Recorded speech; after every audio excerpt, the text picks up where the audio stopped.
Olá, amigos, bom dia.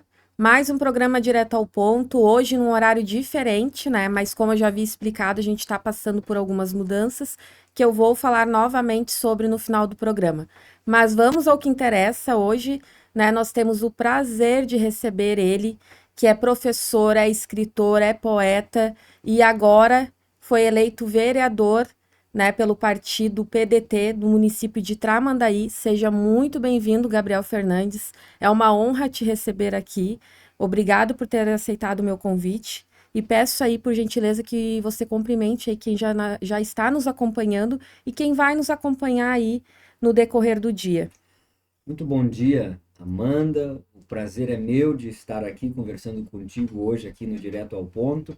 Agradeço o convite, agradeço a quem está na audiência nos acompanhando e estou feliz de poder estar aqui hoje te reencontrando, né? Porque fomos colegas no ensino médio, no primeiro ano do ensino médio, lá na escola Nossa Senhora Aparecida.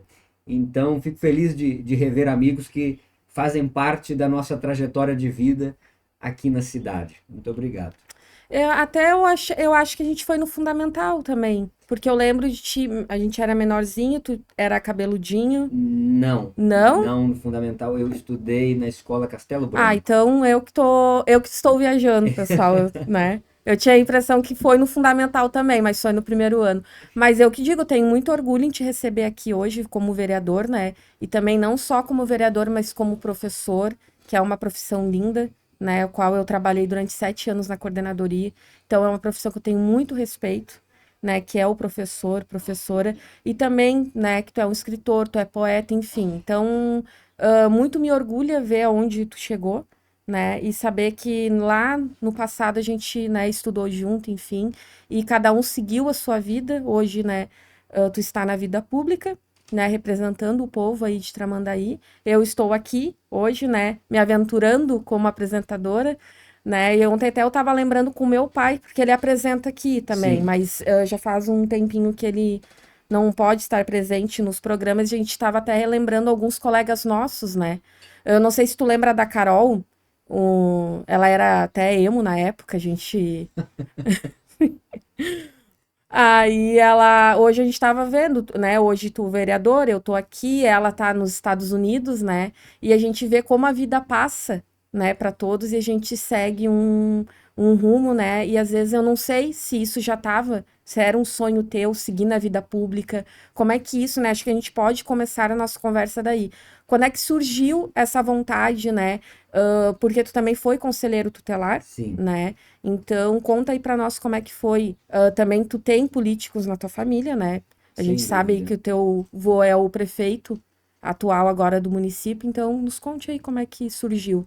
Bem, olha, eu acredito que, na verdade, tudo que eu consegui ser na vida, eu fui porque eu tive uma família que me permitiu ser tudo que eu quis ser, estar onde eu queria estar.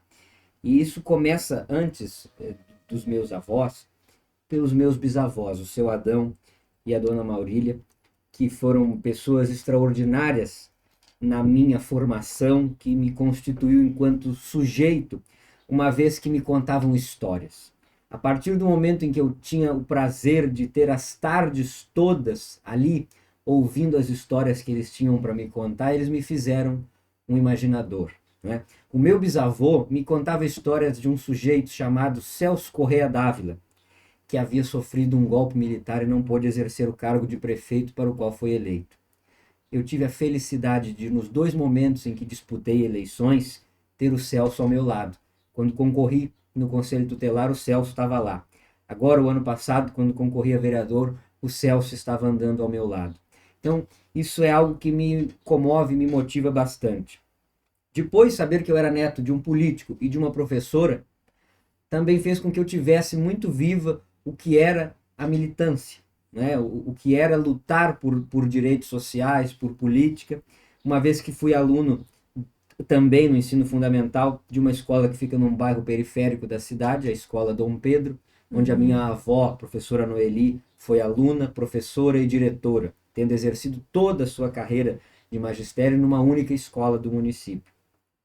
E eu via muitas vezes lá, enquanto menino, que tinha um pouco mais de condições, levava para a escola um estojo cheio de lápis, de cor, com muitas coisas, e não via os mesmos dos meus colegas. E aí ali eu via que a gente precisava lutar por direitos para todo mundo. A partir dali eu aprendi isso, né? Então acho que vem desde isso a minha militância política, que começou lá muito cedo. Depois a minha avó mesmo conta que eu sempre que tinha eleição para líder de turma eu estava envolvido. Depois atuei na Aliança Tramandaense dos Estudantes, que infelizmente foi extinta aqui no município, né? E essa participação dos estudantes é fundamental para a gente construir uma sociedade que possa debater as necessidades de todo mundo. Isso passa também pelos estudantes, né? Toda a história da nossa democracia brasileira mostra isso, que todos os movimentos tiveram a participação ativa dos estudantes e dos trabalhadores desse país. Então eu lamento muito que a Aliança Tramandaense dos Estudantes, da qual eu fui secretário-geral, tenha sido extinta aqui no município. Mas vem daí, né? Vem dessas influências de ouvir a minha família sempre, e isso resultou hoje, depois fui conselheiro tutelar, muito movido por um convite dos meus alunos, né? Eu dava aula na escola Irineu Rapac, e talvez pela proximidade de idade com os meus alunos, eu era aquele professor mais conselheiro, que ouvia tudo dos alunos, e eu na época estava conciliando entre Tramandaí e Porto Alegre, porque havia recebido um convite para trabalhar no setor privado, onde eu era coeditor da editora Essência do Saber, lá em Porto Alegre. Eu estava em Porto Alegre quando recebi de um aluno o edital da eleição do Conselho Tutelar, dizendo: professor, abri um edital para o Conselho Tutelar, por que é que o senhor não concorre? O senhor que sempre aconselha tão bem a gente. Eu refleti muito sobre aquilo, né? Uma noite, fazendo com que aquele pensamento dormisse na minha cabeça, e aí decidi disputar a eleição. Entre Porto Alegre e Tramandaí, estando lá e cá, trabalhando, voltando para casa, eu conseguia, né? Passava uns dias trabalhando lá, voltava para casa, onde eu morava, em Tramandaí, consegui ser o candidato mais votado daquele processo de escolha, fazendo 631 votos, ficando 101 votos à frente da segunda colocada. Exerci com muito prazer este ofício de ser conselheiro tutelar, o que eu acho que foi uma escola e que muitas pessoas que almejam qualquer cargo eletivo no município deveriam passar pelo Conselho Tutelar. O Conselho Tutelar nos mostra a realidade da nossa cidade. É a porta onde as pessoas entram para buscar acesso a direitos fundamentais na ação social, na educação, na saúde, no transporte. Enfim, aquilo ali me deu um grande parecer sobre a realidade da nossa cidade. A gente vê ali a possibilidade que as pessoas têm muitas vezes de se reconhecerem como sujeitos detentores de direitos. Muitas vezes a gente chegava lá e dizia: mas tu sabes que tu tem direito a isso. E a pessoa não reconhecia isso, né? Então, o conselheiro tem este papel, né? Nós somos conselheiros por conta de um instrumento chamado Estatuto da Criança e do Adolescente. E os conselheiros são quem, na prática, no dia a dia, fazem este estatuto existir, garantindo a viabilidade de direitos às pessoas. Então, isso foi muito gratificante, né? Nem sempre a gente consegue fazer tudo o que precisa, porque infelizmente as estruturas dos conselhos tutelares, de modo geral, no Brasil, são sucateadas, não têm a autonomia necessária, dependem exclusivamente de outros órgãos, e muitas vezes, por ser a prefeitura a mantenedora do conselho tutelar, as secretarias municipais ou outros órgãos entendem que o conselho está no mesmo par, não é? Quando na verdade sabem que o conselho tutelar é quem detém o poder de exigir o trabalho, de fiscalizar o trabalho de órgãos como CRAS, CREAS, SUAS, enfim, PIN e tantos outros programas e projetos em âmbito municipal. Mas as pessoas têm essa dificuldade de entender isso porque pensam que, por ser a mantenedora a mesma, está no mesmo patamar de hierarquia, mas não. Enfim, isso foi uma escola muito grande, é um compromisso que eu tenho enquanto professor, enquanto trabalhista, filiado ao Partido Democrático Trabalhista, seguindo o legado de Getúlio, de Jango, de Brizola, ter nas crianças uma prioridade, né? O PDT tem esta marca de ter o compromisso com os trabalhadores e com a educação, e como Brizola sempre dizia, direitos iguais para todos, privilégios só para as crianças.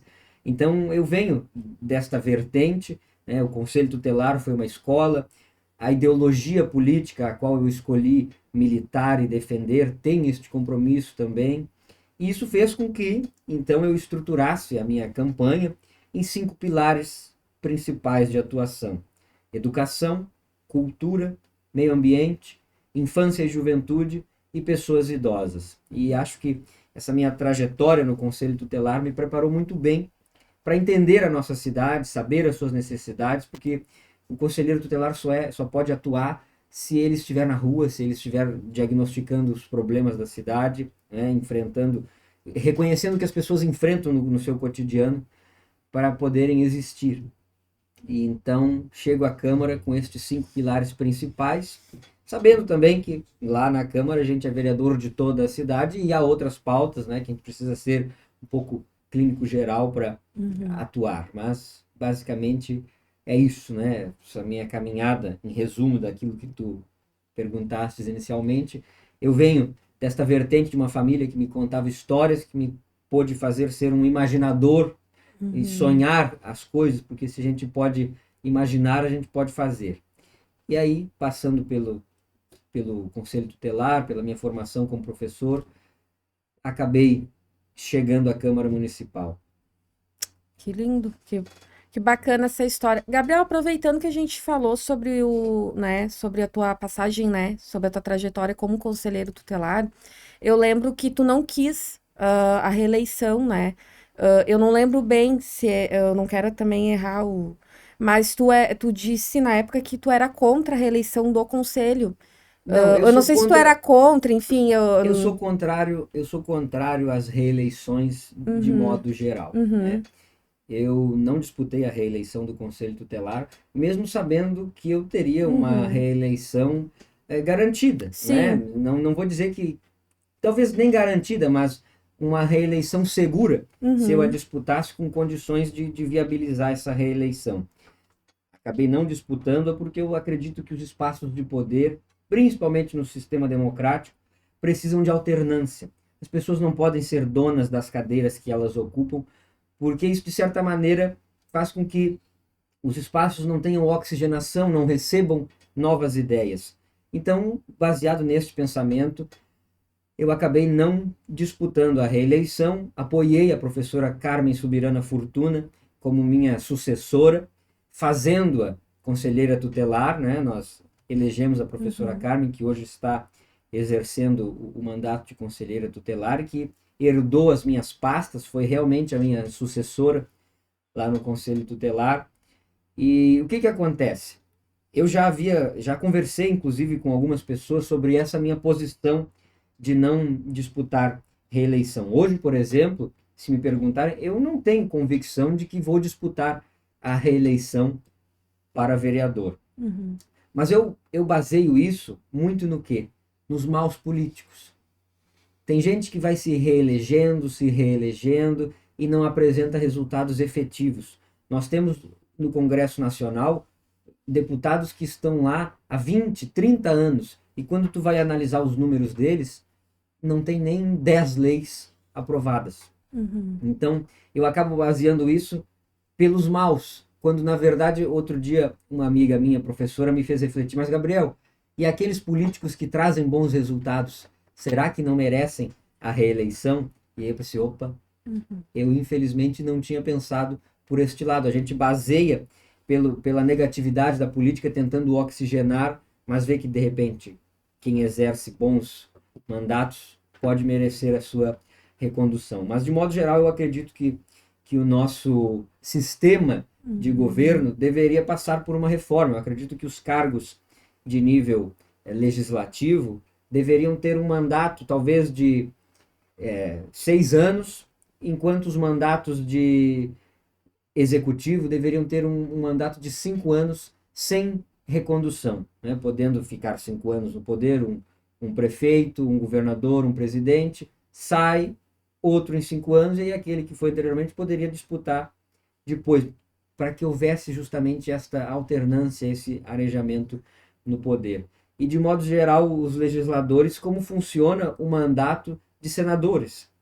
Em 8 anos, né? Mas acho que 8 também é um período muito grande, por isso que eu defenderia uma ideia de 6 anos e que as eleições fossem diferentes, que a população pudesse eleger numa eleição única os chefes de executivo, ou seja, numa eleição você vai votar para prefeito, governador e presidente, e numa eleição separada para vereador, deputado estadual, federal e senador, para que as câmaras para que o Congresso, de modo geral, e as câmaras estaduais e municipais não interferissem na eleição de governadores, presidentes e prefeitos, para que não houvesse essa coisa de chapa direcionada, sabe?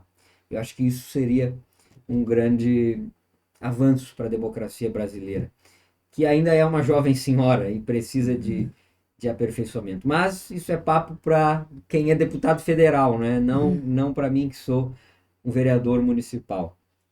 Mas acredito que tu pense longe, né? Depois ia, quem sabe, a prefeito, a deputado. Tu tem, né? Sinceramente, Amanda, tu tiveste uma coragem que eu não tive. Tu já disputaste uma eleição para deputada federal. Não, não cheguei. Não chegou a oficializar a Não, candidatura, não. mas tu tentaste, né? O meu pai quis e na época eu, ai, tá, e não deu porque, eu não lembro por quê, mas eu acho que eu ainda não podia. Acho que tem Talvez não um... tinha idade suficiente. Não tinha. Mas eu me lembro do esboço da tua campanha. É até uma coisa que eu tento esquecer, porque foi uma época, né, que eu fui indo. Bom, Obrigado por lembrar, desculpa, não então, capaz. por ter relembrado Não, algo é que tu bom, é tentas bom. esquecer. É que agora todos meus amigos que estão me assistindo, porque eu tenho uma galera que me assiste, né? Sim. Agora eles vão pegar no meu pé. Mas, não, mas isso é verdade.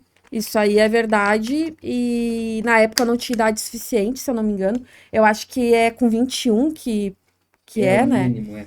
E eu não tinha na época. Amanda, eu te digo que assim, eu não tenho esta pretensão, assim como muitas pessoas já dizem que vão votar em mim na próxima. Sinceramente, eu estou muito preocupado em vencer os meus compromissos de campanha para este mandato, né, que começou no dia Sim. 1º de janeiro de 2025 e termina no dia 31 de dezembro de 2028. Então, esta é a minha preocupação. Outro dia, na sede do partido, eu disse que não penso em reeleição e um companheiro de partido disse, tu pode não pensar em ti como Gabriel, mas o partido precisa. Né? Então, a gente sabe que assume alguns compromissos que deixam de ser só o nosso CPF, né? A gente sai um pouco de ser nós, de ser eu para ser nós. Sim. Né? Mas eu, sinceramente, não tenho ambições maiores em nível estadual ou federal, porque eu acredito que eu sou um sujeito muito bairrista, muito provinciano, e eu fui por 6 anos presidente do Conselho Municipal de Políticas Culturais aqui de Tramandaí, que é um trabalho do qual eu tenho muito orgulho. E hoje muitas pessoas me reconhecem e lembram muito mais do Gabriel presidente do Conselho de Cultura do que do Gabriel conselheiro tutelar. Eu assumi a presidência do Conselho Municipal de Políticas Culturais em 2018 e fiquei até abril de 2024, quando por exigência da lei precisei me exonerar da presidência e do cargo de conselheiro para disputar a eleição de vereador. E eu digo isso porque a minha luta há muitos anos vem se baseando justamente na constituição da identidade do tramandaiense, de usar dos nossos aspectos culturais, das nossas tradições, dos nossos costumes, para construir essa identidade do tramandaiense, de quem nasce aqui. Porque nós, por sermos uma cidade que tem vocação turística, acabamos recebendo muitas pessoas e há no meio disso uma cultura flutuante de muitas pessoas que não são nascidas aqui e que vêm morar aqui e que não cultivam essas raízes do tramandaiense, e isso muitas vezes se perde. Né? Então, essa minha luta me faz ser um sujeito muito provinciano, diria, talvez, né? Muito bairrista, de Tramandaí, eu me sinto muito pertencente à nossa cidade e talvez por isso eu não almeje outras questões. Pode ser que aconteça, porque Sim. eu nunca planejei ser conselheiro tutelar e fui. Quando eu fui convidado para ser conselheiro municipal da cultura, eu não me imaginava que já ao assumir o conselho, assumiria também a presidência, pela qual fiquei 6 anos presidente do conselho, e então eu também não planejei isso e aconteceu, né? Ser vereador, eu já não posso dizer que não pensava. Sim, eu ambicionava ser, né? E justamente pelo sentido de que, enquanto conselheiro municipal de cultura, a gente via que muitas coisas esbarravam na Câmara de Vereadores. A comunidade artística e a classe cultural não tinham um representante que verdadeiramente os entendesse e que falasse a sua língua com legitimidade. Então, a partir dali, eu já comecei a pensar que poderíamos construir uma alternativa, uma candidatura. E, felizmente, a nossa comunidade cultural abraçou esta ideia, junto com outros setores da sociedade, que fizeram com que essa minha candidatura hoje se tornasse um mandato que é a voz da cultura lá na Câmara de Vereadores. Então, isto sim eu ambicionei, né? Acho que falar a palavra ambicionar soa meio prepotente, meio egoísta, né? Mas eu tenho dito sempre às pessoas que a maior vitória que eu tive não foi ser vereador, mas conquistar a confiança das pessoas, porque não é nada mais honroso do que tu teres ideias e fazer com que outras pessoas acreditem nas tuas ideias. Que a partir é muito difícil vender a si mesmo, né? E quando a gente faz da nossa certeza a vontade das pessoas, isso sim é uma grande conquista. Não, e que nem tu disse, né, Gabriel? Às vezes, hoje um pensamento que tu tem, daqui um tempo pode mudar, né? Que nem a questão do conselheiro que tu não quis ir à reeleição. Não quer dizer que tu não vai daqui a 4 anos querer ir à reeleição. Só que também tem a questão do viver o presente. Agora tu tá vivendo, né? Tu tá no início de mandato hoje, faz 14 dias que tu Sim. está como vereador, né? Então, tu ainda tá naquele Mas agito de início.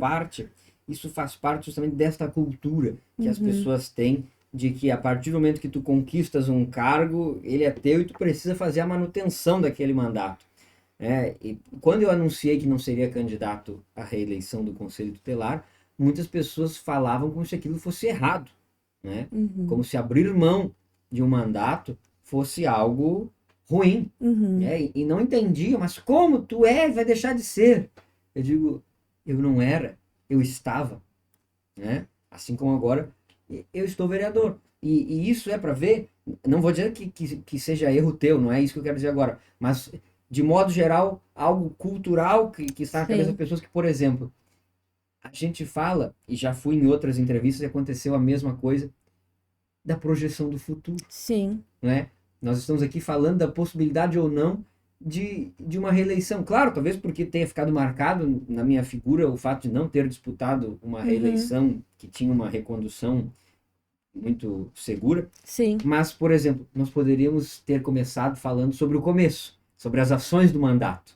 Mas não, nós já estamos projetando uma Sim. possível reeleição. E aí gira em torno muito mais de eleição, porque me parece, Amanda, agora detendo um mandato político, me parece que as pessoas não têm interesse em acompanhar a política ao longo de 4 anos.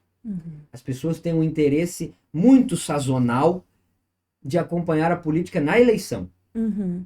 Mas depois parece que não há o mesmo interesse de acompanhar o mandato, o trabalho do seu vereador, do seu deputado, do seu senador, né? Sim. Então talvez isso, essa cultura que nos permeia, faça com que a gente comece a discutir primeiro a eleição, Sim. a reeleição, uma prospecção futura, do que propriamente as ações do mandato, né? Essa sazonalidade do interesse do eleitor, será que é a mesma? Né? Vamos ver agora. Eu tenho, junto com a minha equipe, um trabalho bem forte nas redes sociais e acredito que essas redes sociais, a elas eu devo grande parte da seguridade deste mandato, né? Porque consegui falar com muitas pessoas através das redes sociais e comunicar as minhas intenções enquanto legislador de Tramandaí através delas. Então agora vamos ver como é que vai ficar este interesse, se vai ser Sim, o mesmo com o entusiasmo que se tinha na eleição,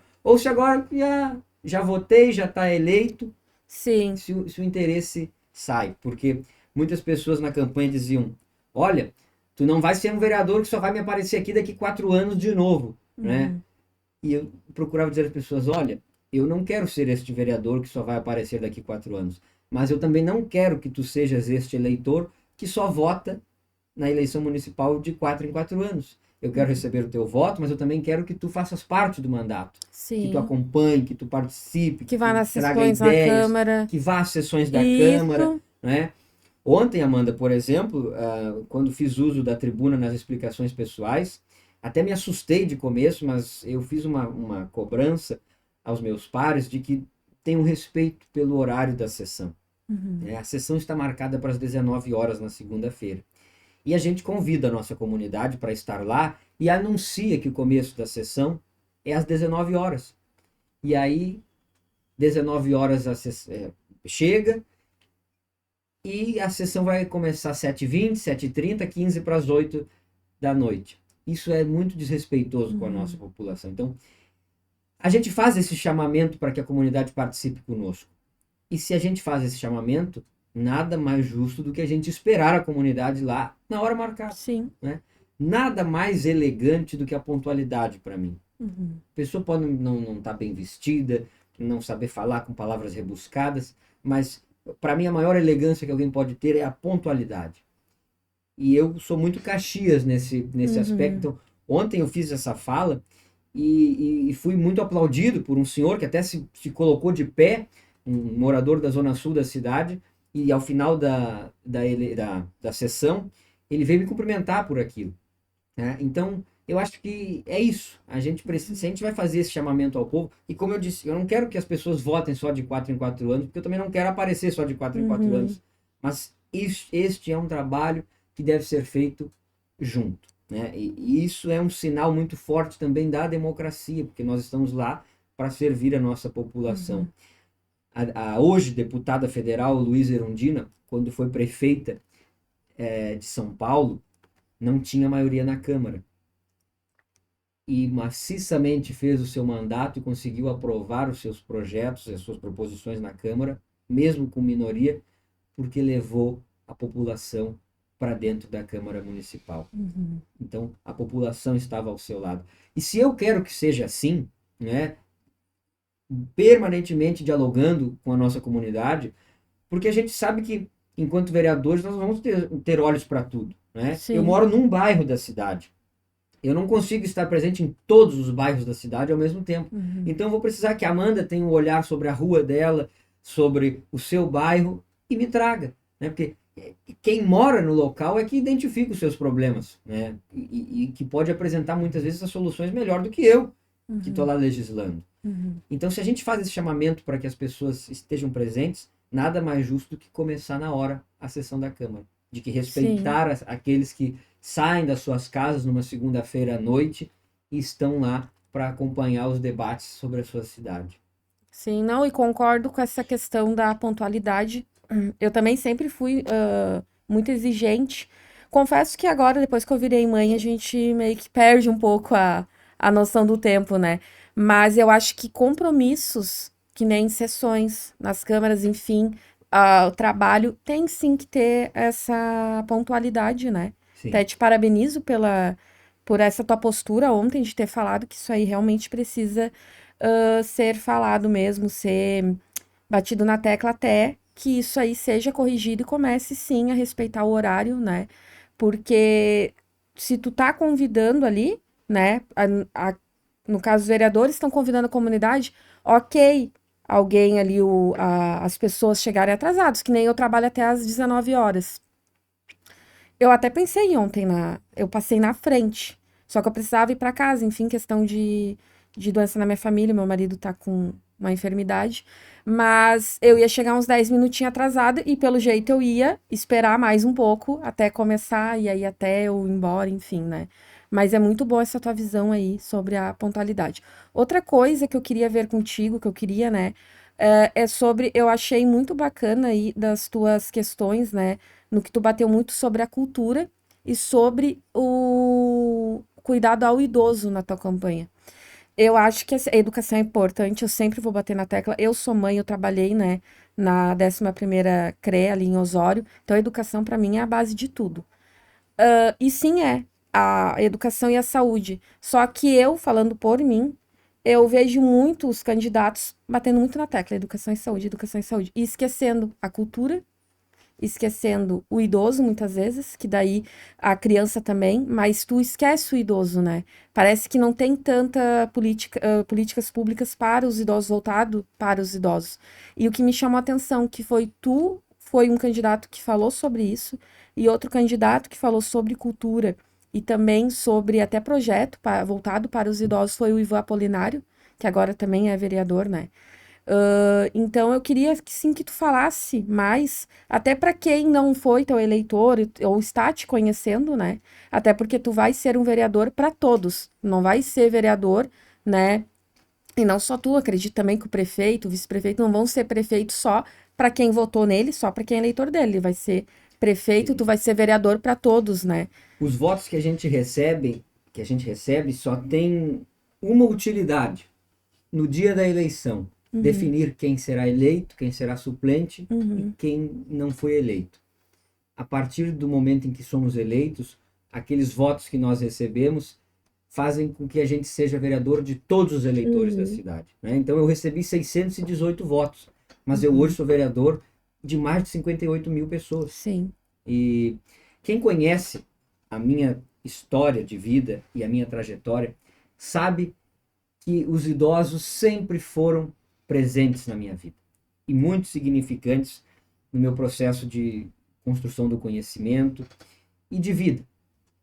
Seja na Associação dos Artistas Plásticos, da qual eu fui oficineiro de pintura em tela para crianças e idosos, seja no trabalho do Conselho Tutelar, onde muitas vezes os idosos me procuravam e diziam assim: mas se tem um conselho para cuidar das crianças, tem que ter um conselho para cuidar dos idosos. Né? E muitas vezes o que eles queriam era ser ouvidos, né? Serem ouvidos. Diante disso, eu tive uma estreita relação com um saudoso amigo que defendia muito esta política das pessoas idosas, que era o seu Jair, José Jair Bueno da Silva, Sim. Papai Noel.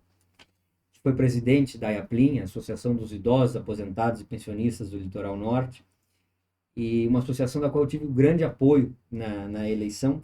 E o que eu penso? Eu aprendi, enquanto conselheiro tutelar, que trabalha muitas vezes com as pessoas que estão à margem de direitos, nada sobre nós sem nós. Se a gente vai debater política pública para as crianças, nós temos que trazer as crianças para o centro da discussão. Se a gente vai debater política pública para as pessoas idosas, nós temos que trazer as pessoas idosas para o centro da discussão, porque não serei eu quem vai dizer o que eles precisam. São eles que vão dizer o que querem, né? Vão debater, vão dizer o que querem para a sociedade onde vivem. E eu acredito piamente numa coisa: se a sociedade onde a gente vive for um lugar bom para as crianças e para os idosos, ela será um lugar bom para todas as pessoas morarem, viverem, conviverem. Vamos falar de pessoas idosas e de crianças. O que é que fundamentalmente eles precisam? Segurança alimentar, acesso à saúde, acesso à educação. E se isso estiver bom para eles, está bom para todos. Né? Muitas vezes a gente teve problemas com a mobilidade. Quantos idosos nos reclamam de que os ônibus não esperam nem que eles entrem no ônibus e já arrancam, não esperam que eles tomem assento e já arrancam, ocasionando muitas vezes quedas dos idosos dentro dos ônibus. Isso, pelo amor de Deus, passa pelo primeiro princípio da gentileza, de se colocar no lugar do outro, de ser empático. E eu já vi isso acontecer, sabe? O motorista do ônibus arrancar ou então nem parar muitas vezes, porque a parada tem 3, 4 idosos, e aí porque é gratuidade do passe livre para os idosos, deixar eles esperando o segundo, o terceiro ônibus numa parada. E este é um compromisso que eu tenho. Inclusive, nós já temos projetado a criação da Frente Parlamentar do Idoso na Câmara Municipal de Vereadores, justamente para trazê-los para este centro de discussão, para ouvi-los, para dar a eles a oportunidade de que falem sobre o que precisam, sobre o que anseiam, sobre o que é necessário a eles na nossa cidade. Então, porque quem já contribuiu tanto para a nossa sociedade precisa agora de respeito e acho que também de desfrutar de alguns privilégios. Sim. E sobre a cultura, o que tu tem pensado para valorizar mais a cultura aqui no nosso município? Bem, Amanda, nós precisamos primeiro e antes de mais nada reconhecer os agentes culturais como trabalhadores, porque nós temos, infelizmente, neste país, uma discriminação gigantesca com a classe artística, de gente que enche a boca para chamar os artistas de vagabundos e entre outras coisas, e não reconhece a potencialidade que a cultura traz para a economia, gerando emprego, renda, impostos. Então, eu penso que o primeiro motivo desta atuação enquanto parlamentar é fazer com que as pessoas aprendam a consumir e a valorizar a cultura. Né? Se tu vais a um barzinho, onde lá tem um músico tocando seu violão, as pessoas falam alto, as pessoas não prestam atenção no que ele está fazendo, e se ele arrisca a dizer que vai tocar uma música autoral, esta é a hora em que as pessoas se levantam para ir ao banheiro, para pagar a conta ou para ir embora. E não reconhecem ali um trabalhador querendo mostrar o seu trabalho autoral. Então, o primeiro mote é justamente fazer com que as pessoas aprendam a consumir cultura, a respeitar um trabalhador da cultura. Como, por exemplo, a lei de incentivo à cultura, de nível federal, se uma empresa destina R$ 1 para um projeto cultural, ao invés de destinar o seu imposto diretamente para o governo, este R$ 1 que esta empresa destinou a um projeto cultural voltará para o governo como R$ 1,60. Ou seja, essa voltinha que ele faz, ao invés de pagar diretamente o imposto ao governo, se ele destina a um projeto cultural como um apoiador, faz com que ele tenha o 0,6 a mais de retorno para o governo. Porque um trabalho cultural gera emprego, gera renda, porque tu contrata pessoas, né? A gente vê geralmente um artista e enxerga só quem está ali no palco, né? Ou vou trazer para o meu caso, por exemplo. Quando alguém me vê como um escritor, a pessoa enxerga a mim e ao livro, o objeto. Mas não vê que por trás daquele livro precisou ter um revisor, um diagramador, um editor, a gráfica que imprimiu o livro, né? Centenas de pessoas que, para que eu me constitua como escritor e publique uma obra, trabalharam por trás disso, né? Tem um bibliotecário que constitui a ficha catalográfica, o ISBN do livro. Tanta gente uma indústria por trás disso. Para eu, Gabriel, escritor, individual, sozinho, estar com um livro na mão e, mediante isso, apresentá-lo aos leitores. Mas olha quantas outras pessoas trabalharam por trás disso, né? A mesma coisa se tem um artista no palco. Por trás dele tem luz, som, técnica, maquiagem, figurino, cabeleireiro. Tem um senhor vendendo pipoca lá na rua, outro vendendo água. Tudo isso, né? E diante disso, dessa questão de fazer com que Tramandaí valorize os seus agentes culturais, os seus trabalhadores e trabalhadoras da cultura, nós temos um projeto destinado a fazer com que o município incentive também, através de lei municipal, os seus cidadãos que trabalham com cultura. Porque de 2020 para cá, historicamente, o município nunca havia liberado editais para que se fossem produzidos trabalhos da nossa cena cultural local. Com a pandemia, em 2020, foi criada a Lei Aldir Blanc, uma lei emergencial de auxílio aos trabalhadores e trabalhadoras da cultura, que foram um dos setores mais afetados durante a pandemia. A partir daí, o município lança esses editais e muitos projetos culturais foram financiados e fomentados através dela. Depois vem a Lei Paulo Gustavo, que também financiou, e a gente viu com essas duas leis uma efervescência cultural muito grande no nosso setor. Nós temos aí os nossos artistas produzindo documentários, filmes, videoclipes, ofertando oficinas culturais para nossa gente. E é a nossa gente fazendo cultura e ofertando cultura para nossa gente, né? Com trabalhos de qualidade técnica e artística invejáveis, sabe? Eu sempre costumo dizer que Tramandaí tem artistas nos mais variados segmentos que não tem na sua cidade um palco digno para sua qualidade. E que daí saem daqui da nossa cidade e vão para outras cidades, para outros estados, para outros países e são reconhecidos. E aqui nós não temos um palco digno para isso, né? E aí depois, seguindo essas leis de incentivo, nós temos agora, lá de 2020, que deixa de ser lei e passa a ser uma política nacional, a PNAB, a Política Nacional Aldir Blanc, que agora, ao longo de 5 anos, vai destinar recursos na ordem de milhões para nossa cidade promover editais. Só que o que acontece? É muito bom ficar na sombra do chapéu dos outros. Então, Tramandaí está promovendo, através de recursos estaduais e federais, o incentivo à cultura. Mas pretendemos fazer com que legislações municipais façam com que a cidade também tenha o seu compromisso de fomentar editais, de financiar projetos com recurso próprio. Porque assim nós vamos conseguir valorizar os artistas da terra. Quem é daqui, que faz arte, que produz cultura, que incentiva tradições, costumes, né? Por exemplo, eu gosto sempre de usar isso. As pessoas muitas vezes acham que entretenimento é cultura.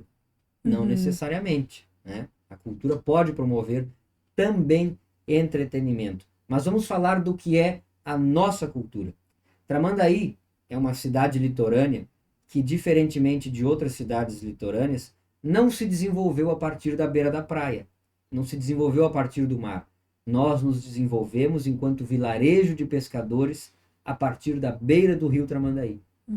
E o que há de mais, a figura central da nossa cultura é o pescador, é a pescadora. A partir da figura do pescador e do seu ofício de pesca, a gente pode produzir obras de arte. Eu posso escrever um poema sobre um pescador que arremessa suas redes esperançoso de trazer peixe para dentro da sua casa, para alimentar a sua família, para sustentar os seus. O Chão de Areia, dos meus amigos Mário Tressol, de Chico Saga e Flavinho Pureza, podem cantar a história do pescador, né? Um fotógrafo pode fazer esses registros, uma peça de teatro pode trazer eles em evidência, um documentário, um filme, porque ali está a nossa cultura, né? E a partir desta cultura é que a gente pode, inspirado nela, produzir arte. Então a gente precisa saber essas diferenciações. Eu posso fazer um show musical com música de entretenimento, mas eu posso fazer um show musical com música cultural, que conte uma história, que identifique um lugar, que faça com que seja reafirmada a identidade de toda uma gente. Então, este é o nosso trabalho enquanto cultura. Passa pelo nosso mandato lá na Câmara de Vereadores. Eu não digo que a pretensão de ensinar as pessoas a isso, mas a vontade de treinar o olhar dessas pessoas, né?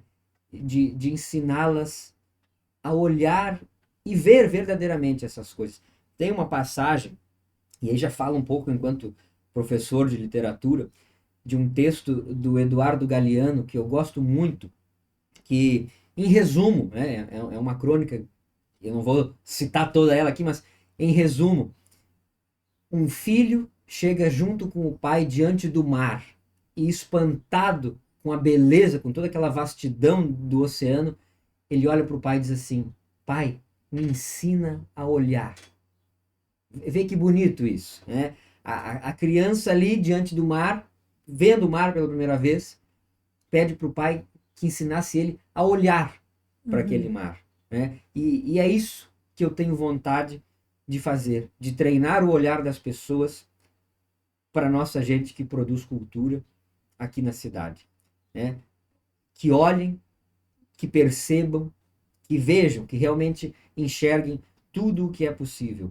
E aí, falando de uma cidade com vocação para o turismo, e eu digo vocação, e tenho reafirmado essa frase, vocação para o turismo, porque eu não, do jeito que a gente produz turismo aqui na cidade hoje, nós não somos uma cidade turística.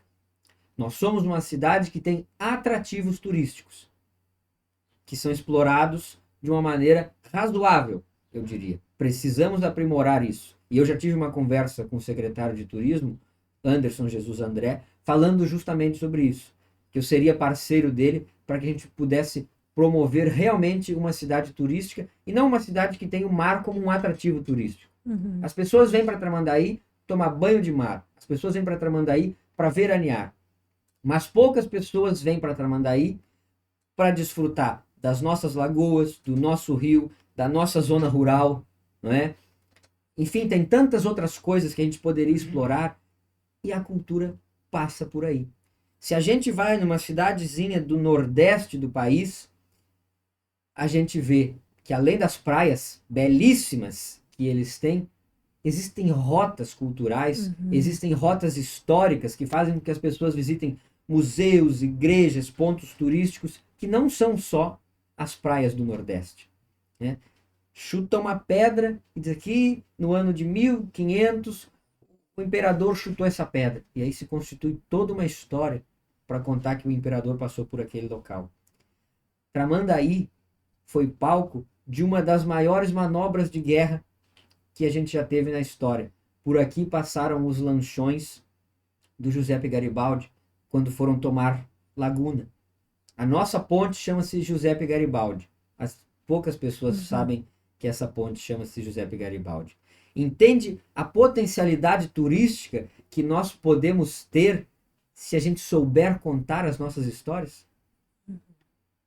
Então, por isso que eu sigo dizendo, Tramandaí é uma cidade com vocação para o turismo. Quando ela entender que aliando cultura ao turismo, a gente vai se tornar uma cidade, sim, turística, aí vai ser possível compreender isso, né? Porque eu quero pegar aqui a entrada da Avenida Fernandes Bastos e passar por Tramandaí e encontrar um monumento, uma placa que diga que Giuseppe Garibaldi passou por aqui com seus lanchões, uma manobra de guerra para tomar Laguna, para as pessoas saberem que isso aconteceu aqui. E aí as pessoas vão tirar uma foto e vão dizer, olha, aqui aconteceu isso, isso, né?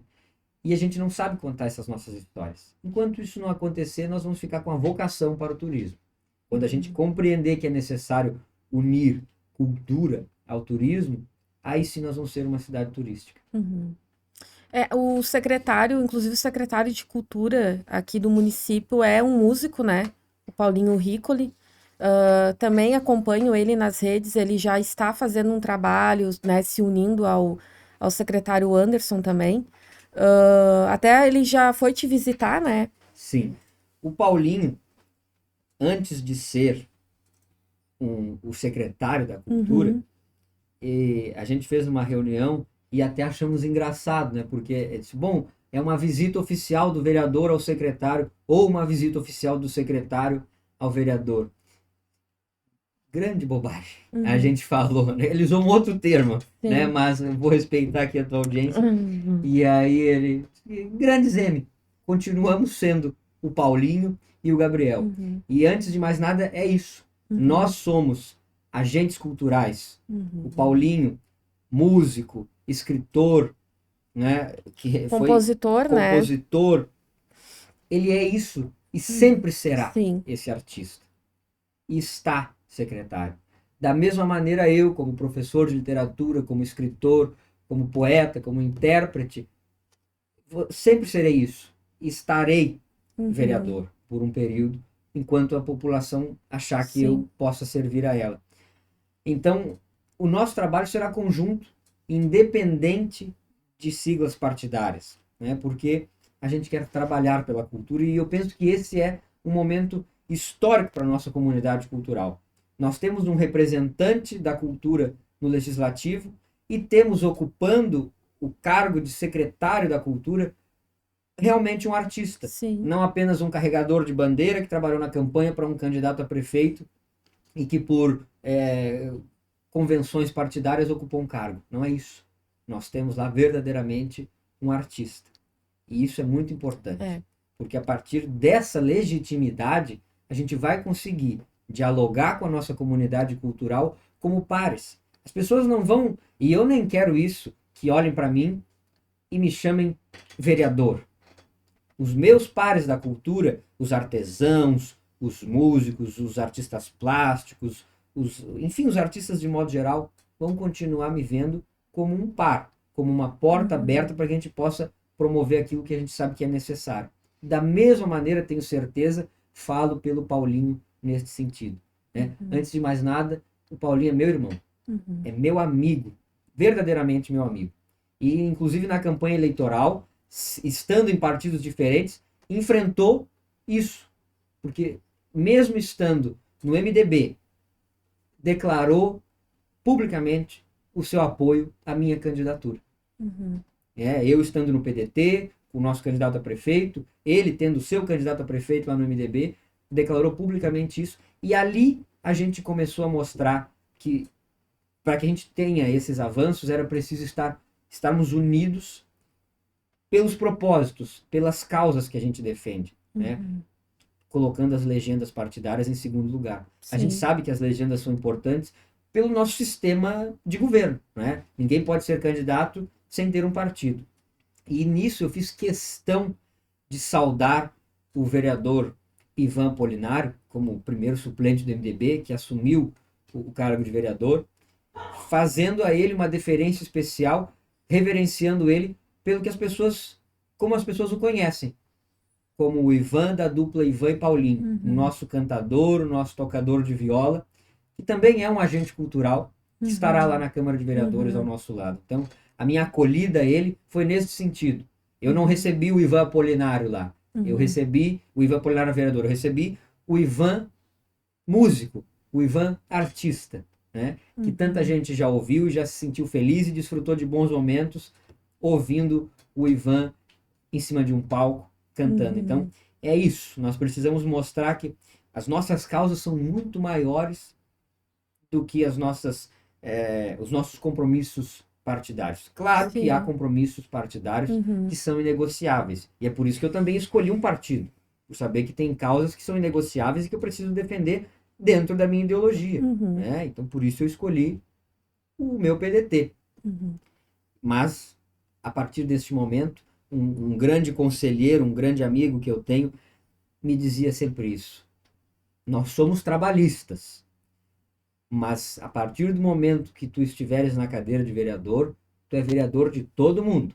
O partido fica em segundo lugar. Quem me disse isso, e que foi um grande conselheiro da minha candidatura, foi meu querido amigo Hélio Cláudio de Camilles, o seu Hélio de Camilles, presidente da plataforma de pesca aqui de Tramandaí, que também já foi vereador da nossa cidade. E, de fato, eu acho que é isso, né? Nós estamos lá agora para trabalhar pelas pessoas e pelas nossas causas.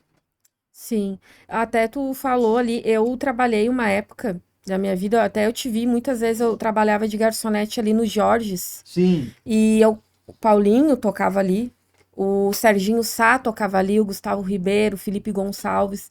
E foi ali, nossa, eu via muita coisa. E isso que tu falou das pessoas não prestarem atenção muitas vezes, é uma coisa que eu ficava triste e uma coisa até que me revoltava.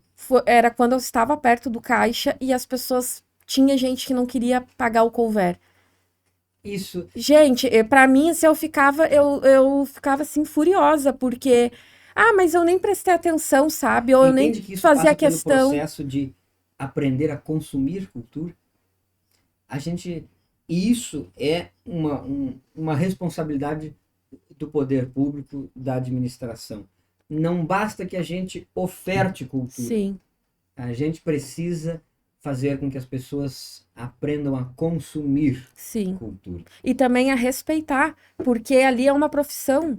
Eles são músicos. O Serginho Sá é músico, a profissão dele é ser músico. O Paulinho também é O músico. Paulinho tinha um projeto com todos esses amigos que tu Sim. citaste e muitos outros mais, que justamente baseado nesse desrespeito Uhum. ao artista, o Paulinho criou um projeto chamado Toca o Teu Som.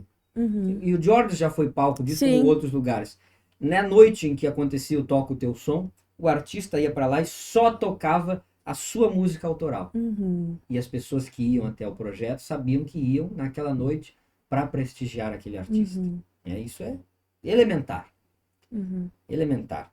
Isso precisa acontecer para que as pessoas saibam realmente dar valor a um artista. Eu, por exemplo, muitas vezes, quando digo que o meu livro custa R$ 40, as pessoas acham caro. Uhum. Mas não se dão conta de que muitas vezes, com qualquer outra questão, uma saidinha de casa, gastam no mínimo R$ 100 e não acham caro. Sei lá, tomando uma cerveja, comendo algo que gostam, e aí pagam. Mas na hora de pagar um artista, e eu também vejo muitas, tu disseste do caso de quem alegou que não prestou atenção. Mas eu acompanho muitas vezes pessoas que estão lá se embalando, dançando, cantando junto, e na hora de pagar o couvert, não pagam. Não querem. Eu acho muita falta. Eu, assim, eu ficava Mas isso também curiosa. tem um outro lado, importante de se dizer. Não só, nós não podemos jogar a responsabilidade toda só para o público que frequenta os estabelecimentos. Nós também temos que alertar uma outra responsabilidade. Os proprietários de estabelecimentos, de casas noturnas, de bares, de restaurantes, também precisam saber que precisam valorizar, porque muitas vezes eles dão o espaço para o artista, mas deixam o artista sujeito apenas ao pagamento do couvert, à porta. Sim. Né? Então é muito importante dizer isso. Tem que haver uma base. Olha, eu sou dono de um restaurante, Amanda, e eu quero que tu venhas tocar para mim. Então, para tu vires na minha casa tocar, eu vou te dar no mínimo X reais. Além deste mínimo X reais que eu vou te ofertar para estar na minha casa, tocando para mim, tem o couvert. Tem muitos estabelecimentos que pagam só o couvert. Às vezes o couvert pode dar bom, mas às vezes pode não dar. Sim. Né? E aí muitas vezes a pessoa nem ia naquele restaurante ou naquele bar, mas vai porque aquele músico está tocando lá. Então não podemos jogar a responsabilidade do artista, do couvert artístico, só para o público que frequenta. A gente precisa também conscientizar os proprietários de estabelecimentos de que quando recebem um artista precisam contratá-lo porque vai trabalhar ali. Da mesma maneira que tu contratas o garçom, aquele que vai fazer a limpeza, o atendente, tu também está contratando um outro profissional para trabalhar para ti. Sim. Então, tu não pode deixar ele sujeito só à porta. Isso é muito importante. Sim. E tu sabe que eu acho que tem que ter mesmo essa conscientização também das pessoas em geral, inclusive, né, proprietários, tudo. Porque nós temos músicos maravilhosos aqui. Nós temos escritores maravilhosos aqui, né? Poetas também, que às vezes a gente nem conhece, porque realmente não tem algo que valorize, né? Não tem eventos, eu acho que precisa de mais eventos que valorizem esses artistas, né? Tem músicos maravilhosos, também tem o Leandro Maineri, que eu não... Tem vários, que eu não vou conseguir citar. Eu vou deixar para ti citar, porque se eu citar um, eu sei que eu vou deixar muitos outros mas eu fora, também, né? Mas então, eu lembrei dele agora. Em respeito a toda essa gente querida, eu faço a minha menção a eles, celebrando o seu ofício de artista. Sim. Né, Não, e outra coisa, Gabriel, que tu até falou do teu livro, eu acho que às vezes as pessoas não gostam de valorizar o que é nosso, sabe? As pessoas preferem valorizar pessoas, trabalhos de outros municípios, sabe? Eu não sei por que que é assim, né? Eu não sei que momento que as pessoas ficaram assim. Quando a gente, enquanto conselheiros municipais de cultura, eu acho que no ano de 2019, criamos o Registro Municipal de Cultura, o RMC. que é para funcionar como uma espécie de RG ou de CPF daquele cidadão que trabalha com cultura. Né? Então, além de ter o teu RG, o teu CPF, tu vai ter o teu RMC, que é um número de cadastro que te reconhece como um trabalhador, uma trabalhadora da cultura. E a gente criou este registro justamente para que o município pudesse valorizar, em primeiro lugar, o seu artista local. Eu quero que na Festa do Peixe a gente tenha um show nacional com artistas consagrados, reconhecidos, para que a nossa população aqui possa ter acesso àquele Claro. artista. Claro que eu quero, né? Porque a gente está dando a oportunidade de trazer para nossa cidade um artista que muitas vezes ficaria inatingível para muita gente se não fosse a Festa do Peixe. Porque a gente sabe que, em média, um show nacional tem ingressos que muitas vezes o valor mínimo, no lugar mais distante da plateia, já arranca de R$ 200 para assistir. E a gente sabe que isso não é acessível para a maioria da população. Então é claro que eu quero que a gente tenha um artista nacional consagrado aqui na nossa cidade. Mas eu quero que, minimamente, quem faça a abertura deste show nacional seja um artista local. Né? E o RMC vinha ao encontro disso. Vem ao encontro disso. Essa é a sua finalidade. Fazer com que o município, primeiro, contrate os seus artistas. Nós estamos vendo acontecer ao longo da cidade, nos finais de semana, no centrinho de Oásis, no centrinho de Nova Tramandaí, na praça, no centro aqui da cidade, shows de verão. Quando eu olho a programação, a primeira coisa que eu vejo é o nome das bandas, se tem gente nossa tocando. Porque a ideia do RMC é justamente essa. Eu quero contratar um cara que toca reggae. Eu vou lá no RMC e vou catar um músico que está identificado no seu segmento. Eu quero contratar uma peça de teatro. Eu vou lá olhar os artistas da cidade. Isso ainda está engatinhando. Né? A gente ainda construiu, é muito recente. A gente vê que, né, quando fizemos o registro, o secretário de turismo era outro. Nós apresentamos essa ideia a ele, tá aqui o Registro Municipal de Cultura, vai fazer um show de verão, escolhe os nossos primeiro, depois os de fora. Nós também queremos dar oportunidade para que outros artistas venham de fora e que façam esse intercâmbio cultural. Nós não queremos erguer paredes para que quem não é daqui não venha aqui. Não é isso.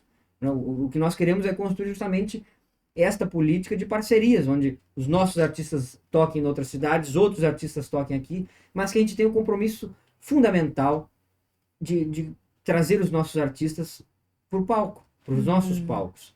Né? E eu vejo muitas vezes bandas de outros lugares aí tocando. Aqui em Tramandaí, por exemplo, aquelas chamadas bandas de baile que tocam 3, 4 horas na virada do ano. O show principal é deles, não é dos nossos artistas daqui. Né? Então, esse é um compromisso que nós temos e é uma luta, muitas vezes inglória, porque não é uma luta que a gente vê, planeja, executa, conquista. Não, esta é uma luta permanente. Ela é uma luta permanente porque se constitui num processo de que a gente tem que ser sempre vigilantes. A mínima conquista, a gente precisa ser vigilante a ela, sempre. E ir aprimorando, aprimorando, aprimorando. Porque muitas vezes é difícil dialogar com quem não entende isso. Né? Talvez essa seja a importância de eu estar, enquanto um agente cultural, hoje detendo um mandato no Legislativo Municipal. Não, e que bom, né, que a gente tem tu como representante, acredito que o Ivan também vai vai ajudar muito nessa parte da cultura, que bom que a gente tem o Paulinho hoje como secretário da cultura, né? E preciso fazer um parênteses aqui também, de que, além de mim e do Ivan, a cidade também elegeu um representante da cultura viva do Rio Grande do Sul para o tradicionalismo, o vereador Rodrigão, né? Que defende intensamente esta pauta do tradicionalismo. É muito bom também. E que já me procurou muito cordialmente para apresentar em parceria comigo um projeto de lei voltado para o segmento cultural tradicionalista.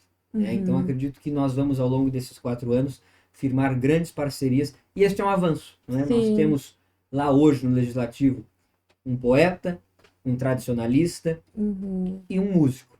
Que legal. E na Secretaria de Cultura temos também um músico. sim. É muito bacana. Mas, Gabriel, conta aí pra nós também que tu tem um grupo que se apresenta, né? Sim. Na noite, enfim. Conta mais como é que é essa história. É... Nós temos um grupo literocultural Uhum, chamado Sarau Cotiando. O Sarau Cotiando foi inspirado no Sarau Elétrico de Porto uhum, Alegre, que acontece há décadas no Bar Ocidente.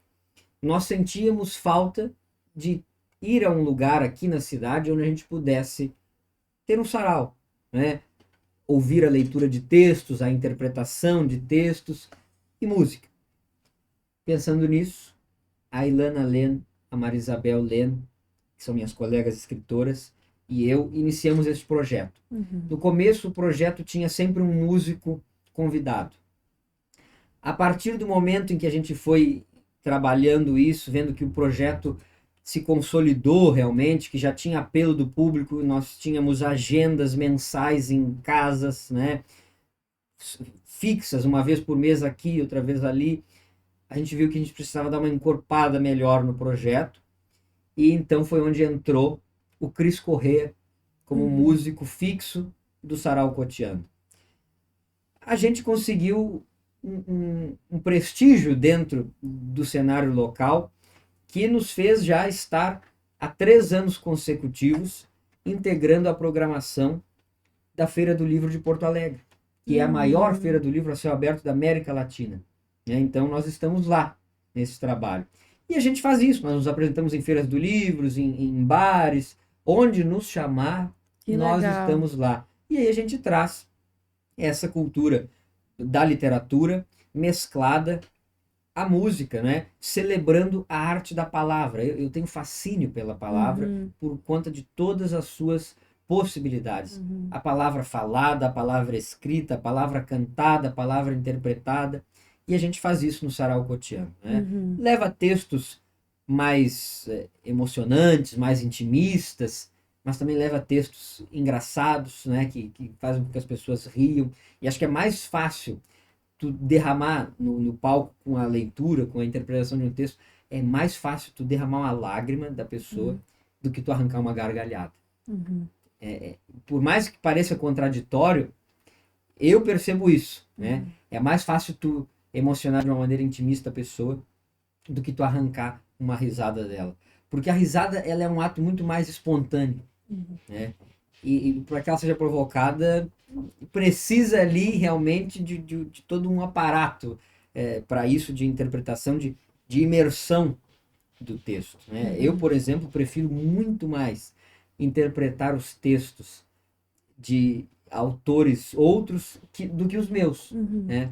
Eu não gosto de interpretar textos autorais, não sei por quê, talvez porque eu reconheça, eu saiba a história por trás daquele texto e me sinto um pouco constrangido de estar expondo aquela história, embora eu saiba que as pessoas não sabem daquela história, né?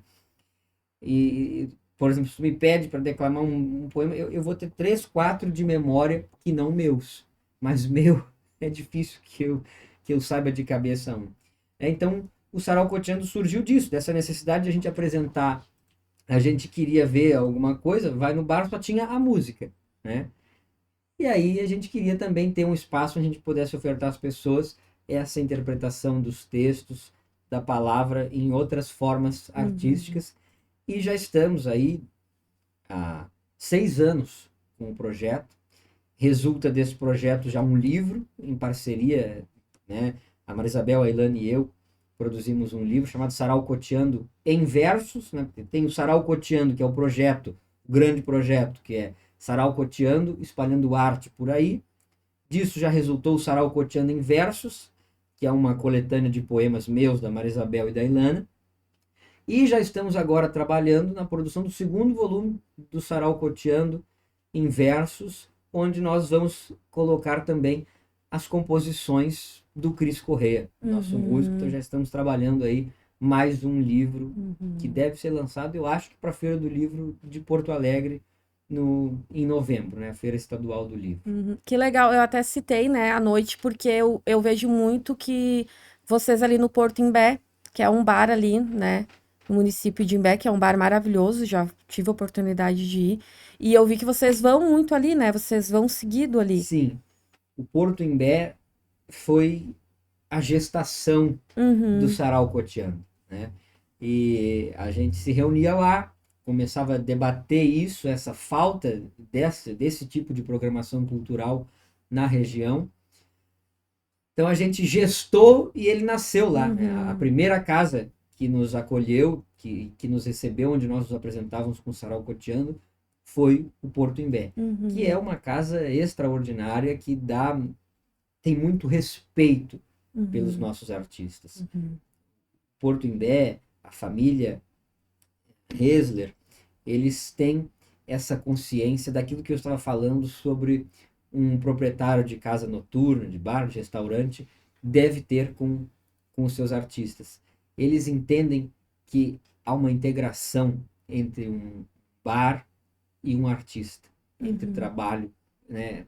Então, eles têm um respeito muito grande pela classe artística, eles acolhem os nossos artistas, eles promovem uma maneira de fazer com que, além de a gente ir apresentar o nosso trabalho, que eles nos acolham, que a gente se sinta bem recebido e à vontade, com segurança para fazer o nosso trabalho, né? uhum. E eles sempre buscam promover essa integração. Agora, eu já vou fazer propaganda para eles aqui. Na sexta-feira, dia 17, a Lili Fernandes e Bando se apresentará lá no Porto Imbé. Uhum. E junto eles estão levando uma tatuadora, uma artista plástica que trabalha com tatuagem, para fazer o seu flash tattoo lá. Então a Que pessoa pode legal. ir assistir o show da Lili do seu bando e também pode sair de lá com uma tatuagem, Que né? legal. Então eles dão espaço para que se possa fazer esse trabalho e os artistas são muito bem recebidos lá. Uhum. Show. O que que eu ia te falar? Vamos ver aqui, temos uns recadinhos. Catarina, bom dia. Estou acompanhando do serviço. Ótimo podcast, como sempre. Beijos, mandar um beijo aí pra Catarina, Um que tá beijo, Catarina. escutando enquanto trabalha. Aqui o nome tá Sacadas da Vida. Bom dia. Este é nosso vereador. Parabéns. Muito obrigado. Um abraço aí, obrigado pela audiência. Ana Paula Ferraz. Bom dia, Amandinha e meu querido ex-estagiário. Minha querida professora Ana Paula. Tenho orgulho demais de ver a trajetória que meu vereador traçou. Forte abraço para vocês. Amanda foi, aliás, A Ana Ana. Paula, Amanda, foi uma das pessoas que me ensinou também, me ajudou a ser professor, Uhum, né? E eu tenho uma gratidão muito grande a ela por isso, porque a gente vai para a faculdade, mas não de uma licenciatura, não, quando a gente vai cursar uma licenciatura, não é lá que a gente realmente aprende a ser professor. A gente vai aprender a ser professor quando a gente já construiu a nossa base de conhecimento lá na faculdade, e aí vai aprender a ser professor quando a gente entra numa sala de aula para um estágio. uhum, E eu sabia que com essa minha ideia de professor de língua portuguesa, que é muito mais poeta, uhum, que não seria fácil eu levar para o meu plano de aula essas minhas ideias, porque elas promoviam, de certa maneira, uma disruptura no sistema tradicional de ensinar. E felizmente eu tive da Ana Paula toda a liberdade para poder pôr em prática aquilo que eu acreditava que uhum, deveria ser uma aula de língua portuguesa e de literatura. Não só conteudista, mas com vivências, onde os nossos alunos pudessem fazer experimentações dentro daquilo que eu digo, da arte da palavra. Eu uhum, quero que meu aluno saiba ler e escrever bem, mas eu também quero que ele reconheça, enquanto sujeito falante de língua portuguesa, toda a vastidão da possibilidade de se trabalhar a palavra. uhum, Então eu levei para dentro da sala de aula livros, escritores, músicos, teatro, para trabalhar tudo isso. E eu sei que às vezes era uma aula mais trabalhosa, que requeria um pouco mais de coisas, e a Ana Paula me deu toda a liberdade de poder exercer este meu trabalho. Então, uhum. a minha gratidão a ela é para sempre. A Ana, eu tive o prazer de trabalhar com ela, né? Também fui colega do esposo dela. Inclusive, hoje eu mandei a, o link, né, divulgando ali o programa, e ele falou, ele foi estagiário da Ana, daí eu brinquei, sou obrigada a assistir então, né, porque... E que bom, Exatamente. eu gosto muito da Ana Paula, ela é uma pessoa fantástica, um beijo pra ela. Rodrigo de Oliveira Firme, parabéns, Amanda, excelente programa, com convidados e falas coerentes.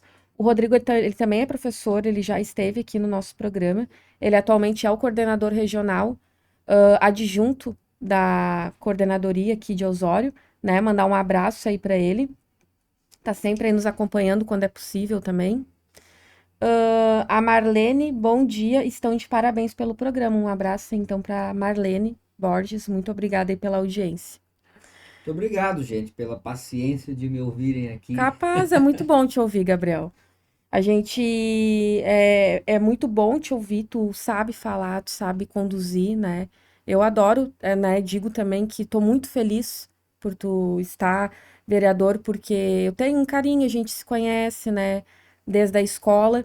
Depois, claro, se afastou, te apoiei quando tu foi conselheiro, óbvio, né? Que eu ia apoiar o meu colega ali. Eu lembro que tu foi até lá em casa, fiquei muito feliz que tu foi bem votado naquela vez. Sim. E eu quase repeti a mesma. Sim, O sim, número de votos ficou próximo ali, né? 13 sim, votos a menos eu fiz agora nessa eleição. sim. Então eu fico muito feliz, né, em ver aí. Tenho certeza que tu fará uma excelente gestão aí, que tu terá uma trajetória muito boa. Tu é um rapaz muito esforçado, sempre foi, né? Sempre de opiniões próprias, né? Nunca foi, como é que eu vou dizer? Tu é muito tu mesmo, sabe? Tu não vai pelo que a maioria quer, mas tu tem a tua opinião e isso é admirável, né? Então, agora a gente tá chegando, né, ao final do programa.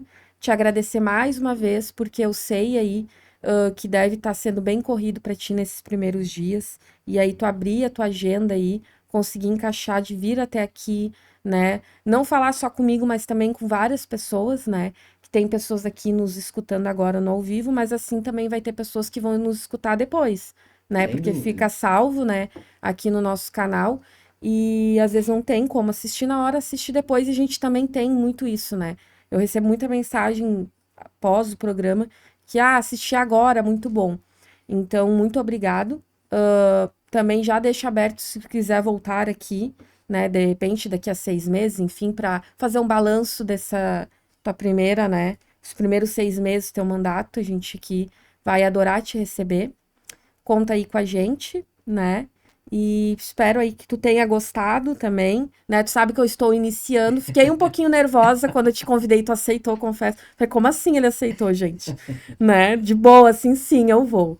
Né? E depois teve até a questão de mudar o horário que precisou ali. E tu, né, prontamente, não, eu consigo sim, né? Fiquei um pouco nervosa porque, né, eu estou à frente de um artista Imagino. completo, né? Estou na frente de uma pessoa que fala muito bem, que escreve muito bem, né? Então, te agradecer, porque é um começo para mim e receber hoje, né? E vou sempre dizer o Gabriel em si, né? O professor, o escritor, né? O poeta que agora está vereador, para mim é uma honra, né? Até por todos os anos que eu te conheço, também gosto muito da tua família. Né? Inclusive, eu sempre achei o máximo que a tua mãe tem o mesmo nome que o meu. E ela Exatamente. é assim, ó. Parece a tua irmã, inclusive, né? Então, muito obrigado, viu? Muito obrigado por esse carinho, por essa consideração de vir até aqui. Eu que agradeço, Amanda, e eu tenho um respeito muito grande pela comunicação de Uhum, modo geral, porque a comunicação já foi um grande hobby que eu tive, uhum, né? Eu já estive também no teu lugar na condição de apresentador. Por 5 anos, eu uhum, fui apresentador de um programa de rádio em duas rádios diferentes aqui da cidade, na Rádio Gaivota e na Rádio Comunidade. Então eu tinha um programa de rádio que durava 2 horas no sábado. E eu sabia o quanto era difícil, porque às vezes 1 minuto no ar pode ser muito. uhum, Imagina 2 horas. Né? Então, além de apresentar um programa de rádio, eu também escrevi para jornal como colunista. Depois eu fui apresentador de um programa para uma revista eletrônica lá no Tendência. Eu apresentava um programa uhum, chamado Prosa e Verso. E dessa minha trajetória sempre, lá desde a rádio, passando pela coluna do jornal até o prosa e verso no Tendência, a cultura sempre foi o foco, né? E então, por saber como é que funciona isso, por saber das dificuldades que é manter um programa, né? Tem todo um por trás, né? Como nós estávamos falando aqui, não somos eu e tu.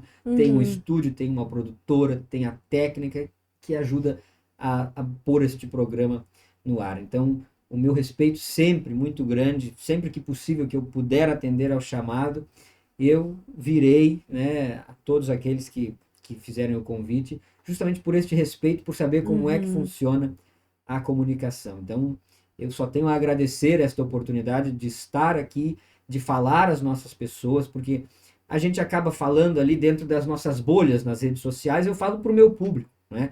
Daqui a pouco pode ser que, estando aqui, eu consiga ampliar este meu diálogo com a nossa população. Uhum. Então, por isso, verdadeiramente, eu te agradeço essa oportunidade de ter estado aqui, expondo algumas ideias, a minha maneira de pensar Sim. e tendo a possibilidade de convidar as pessoas, né, de fazer este chamamento de que venham conosco, de que me ajudem a construir este mandato que eu desejo que seja sempre popular, democrático, participativo junto da nossa gente. Muito obrigado. Antes só de encerrar, o Anderson, que é o marido da Ana Paula, tá dando bom dia, parabéns pelo programa. Abraço, Amanda e Gabriel. Um abraço pro Anderson, é um querido Um também, abraço. professor. Lá, Casaram recentemente, eu sim, acompanhei pelas redes casaram. sociais. Falei pra ele, ele era o meu colega lá na coordenadoria. Fiquei muito feliz porque é um cara sensacional. E a Ana, eu não tenho que falar dela, né? Porque se eu falar, eu vou passar horas aqui. Porque realmente é uma pessoa que eu gosto muito, né? Que eu vou levar pra vida, né? Ela é um ser humano incrível. Então, um abraço pro Anderson, pra Ana Paula, né? E para todos que nos acompanharam hoje. E um abraço para quem ainda vai nos assistir aí durante o dia ou durante a semana, né? Que recém começou. Mais uma vez, muito obrigado. E também agradecer aí a todos que estavam aí na escuta, ouvindo, ou escutando, né? Ou assistindo também e escutando. Terça-feira que vem vamos estar aqui novamente, no horário diferenciado, às 19 horas e 30 minutos, com a vereadora Lauda. Um abraço e um excelente dia, uma excelente semana a todos.